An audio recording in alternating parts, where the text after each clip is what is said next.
This is a message for somebody who is confused and perhaps rather triggered and hurt by an observation that you have been making for most of your life. What you have seen throughout most of your life is that there are some people who seem to be less than you in some type of way, and yet they seem to get more than you in some type of way. And it's not necessarily that you want what they have or that you're even envious of what they get. It's that you're fundamentally confused about why this happens, right? Like, why does this happen? Why do people who be less, why do they get more? It doesn't really make sense to you. So what's actually going on here is we're dealing with the energetic masculine and the energetic feminine and the different ways that these different energies operate. The energetic feminine attracts energy by creating a void. It creates a void, and then that void is filled. The void attracts things into it. That is the way of the energetic feminine. The energetic masculine, on the other hand, is not here to get by being nothing. It is not here to attract by being a void. It is here to provide and to give by offering up gifts. It is here to provide and to give by offering, by asserting. And if this message is for you, that feels better to you. You go, yeah, I'm not here to attract by creating a void. I am here to give by offering something up. That feels better, doesn't it? That mindset.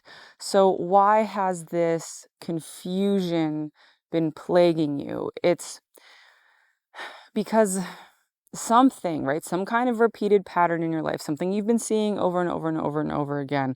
There has been something that has made you feel like you should be operating in that more energetically feminine way by creating voids in order to attract. You'll have to trace that back if you want to know the origins of that, right? Why did you ever begin to think that that was your method, that was your strategy, that was your path, that was your technique, right? That is not really the technique for you, not if this message is hitting and resonating for you, right? You are not here, not most of the time, perhaps some of the time. There's usually nothing is 100%, right? But for you, your primary mode of operating is not to attract by creating voids. For you, your primary mode of operating most of the time is to offer energy up, to provide and to give by offering energy up through assertion.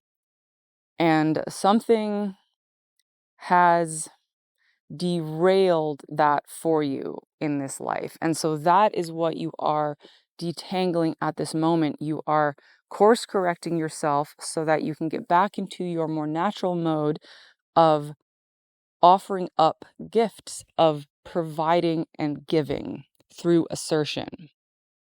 And now, if this message is really going to hit for you, this is the final little conundrum here. And it's the real reason why this has always frustrated you so much, and why you have maybe sometimes even become angry when you see other people who you look at them and you have this feeling that you're probably kind of embarrassed to admit, right? You feel like those people seem less than me, so why did they get more, right? It's not a very flattering thought to, we don't want to admit that we sometimes have that thought because it's it's embarrassing to admit that we sometimes think that, right? But you can just admit inside of your own mind if you've ever had that thought, and maybe you've never quite connected the dots and realized why that bothers you. It's because it's not that they're getting more things than you, it's that they are attracting opportunities when you feel like you have been facing a hallway full of closed doors. You feel like your natural way of offering up gifts to this world, like it doesn't work because no one wants what you are offering. You are putting your energy out there. You are asserting your energy. You are creating gifts. You are offering things up. And that doesn't work because there are no opportunities for you to connect with those who want to receive what you are offering, right?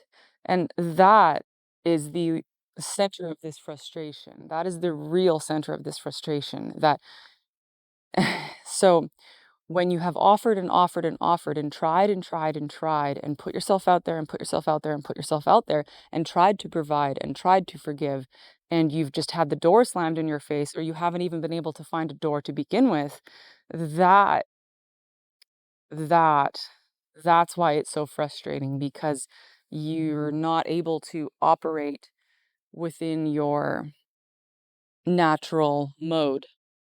And it's really frustrating when you see people who seem to be offering less than what you are offering, right? They seem to be offering maybe not even very much, and yet they are receiving and attracting all kinds of opportunities that you've never been able to find. And they seem to be attracting those opportunities by being less, right? That's why it's so frustrating. It's so frustrating. It's confusing. And honestly, this has been so frustrating for you that perhaps you have developed an entire syndrome around this, and it's probably deeply impacted your life for many, many, many, many years. And so now that this is all coming to a head, how do you detangle this? How do you get back into your more natural mode, your more natural, energetic, masculine mode of creating gifts and offering them up and asserting, right? How do you find those opportunities? How do you attract the opportunities? This is what you're learning right now. So I won't be able to tell you the exact process for how you are going to open up those opportunities, but I'm going to try and give you some clues. First, perhaps you have been needing to learn a little bit about that energetic feminine mode of attracting, right? That, even though I'm not telling you that you need to go full throttle, like fully into that feminine mode of attraction, but perhaps there has been little nuggets that you have been able to learn about, really about communicating, right? Really about just tweaking things just a little bit to make it more clear to others what you are offering, right? It can be something simple like brushing your teeth. We are all more attractive when we brush our teeth because we all have bad breath in the morning. So brush your teeth. But really, what I'm not even really talking here about physical attractiveness. This could have a lot to do with your career or your ideas, your thoughts, some type of project you're trying to put out there, a business, right? It can be all kinds of things. So it can be the kind of equivalent of brushing your teeth. You know, if it's a work of writing, it would be working on the proof editing, right? The proofreading, making sure you have all your commas in the right spots and that kind of thing. That can make a huge difference. If you're looking for a job, it can be getting some professional help with your resume just to make that resume, you know, look a little more attractive at a glance. It's these little things that you're probably thinking, well, that shouldn't matter, right? I don't care about that stuff. Why should it matter? So there's possibly something here about getting just a little bit more pragmatic about brushing your teeth and, you know, dotting your I's and watching your commas and watching the formatting on your resume. Little things like that can make a huge difference. So perhaps you've learned some lessons around that front. However, much, much, much more important than any of that, it's going to revolve around fully being yourself. Being yourself is the greatest unlock you can achieve. Because when you are creating and offering and asserting from a place of not yourself, then you will never be able to connect with the people who actually want what you are offering, because you have created something that is not you. And then who is that supposed to fit with, right? you are the key and you are looking for your lock. So if you create a key and then you're going around trying to stick your key in all of these locks, well, that will never, you've warped your own key. And so now there is no lock that is a fit for your key. So you need to be your full and honest and authentic self in every moment, especially in all of your interactions and offerings and gift givings with others. You need to be fully yourself, because that is the only way that you can be the key that can find the lock that matches you. So really, none of those doors have opened for you. None of those opportunities have shown themselves to you because your key was a little bit bent, right? It was a little bit inauthentic. It was a little bit dishonest. It was distorted. So through being yourself and discovering yourself and being unapologetically yourself, that is actually how you will find the lock that fits the key that you are. And that is how you unlock those opportunities to give all the gifts that you have to offer and to provide all the energy that you want to provide to others.